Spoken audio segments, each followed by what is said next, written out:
Delicious. Tea is often thought of as being a quintessentially British drink, and we have been drinking it for over 350 years, but in fact the history of tea goes much further back. The story of tea begins in China.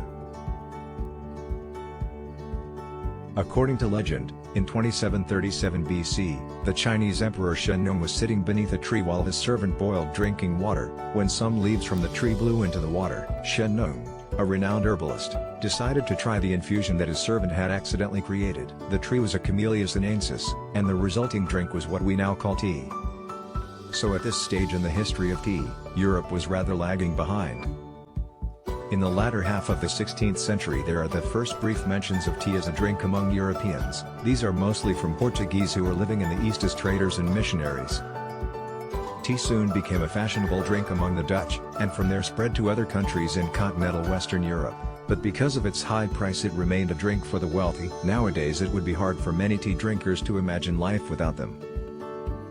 Such is the British enthusiasm for tea that even after the dismantling of the empire, British companies Delicious.